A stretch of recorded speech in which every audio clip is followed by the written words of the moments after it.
Hello there, Scorpio. Whoop. I don't want to take those cards yet. It's a time for your weekly reading for April 29th through, March 29th through April 5th of 2021. Time for your weekly reading. I'm Michele B. Good to meet you, Scorpio. Here we go. What are your messages for this week? We got the Emperor. Interesting. Oh, you know what? We also had the Five of Swords and the Emperor, but they came up in a different, I had another deck that I was working with. So this is an interesting coincidence. And, Five of Swords is that's a vibe that hangs around Cancerians and Scorpios a lot. It's like, are they taking advantage of me? Do they have my best? This is always questioning whether someone has their best interests at heart.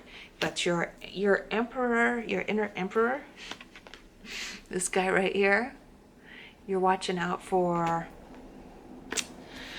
I feel like your inner emperor is always going to protect you. So if something happens this week where you're like, I'm not sure if I should trust this situation, your inner emperor is like, I'm always going to be guiding you in the right direction. If something's telling you that you should, but your fear is like, no. If it's like all the logic says you should, but the fear is saying no, that's what it is. Your inner emperor is going to be like, hey, like even if the worst thing happens, I will guide you out of that situation, but you're going to have to put the fear on hold for this situation and give it a real opportunity, because if you're never vulnerable, you never get to have new opportunities. All right. Anything else to know about this situation for Scorpio this week? There's another 5. Yeah, well, this is really interesting. So, let me show you. These two cards remind me the most of Scorpio, right? The Five of Swords, turn it right side up. The Five of Swords and the Seven of Swords remind me the most of Scorpio, because it's like, I've got the suspicion who's trying to rip me off, right? And the Five of Wands.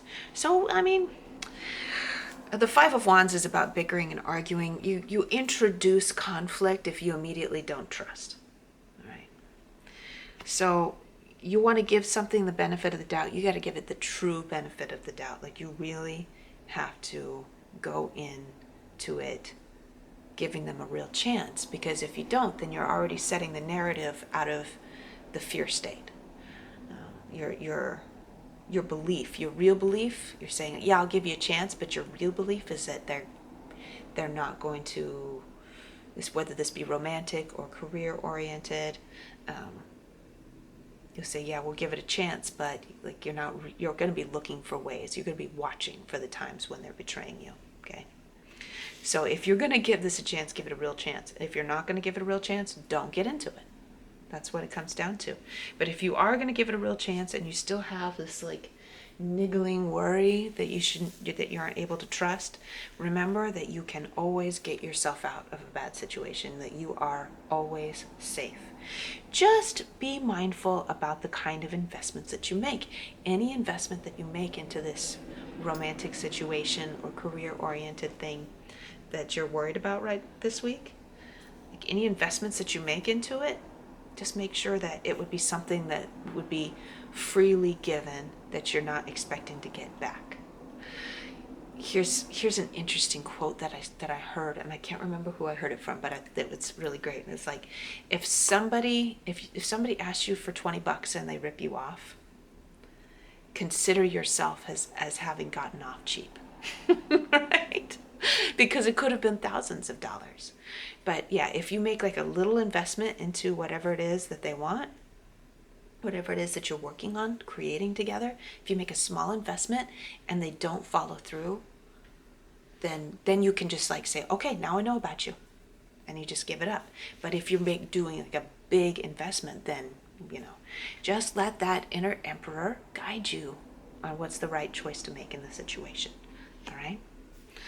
that's where I leave off, Scorpio. I hope these messages resonated with you. Make sure and subscribe if you loved this reading. I post videos for you, Scorpio, 2 or 3 times a week. So make sure that you're in the loop for all of that. And I love you, and I'll see you later. Take care.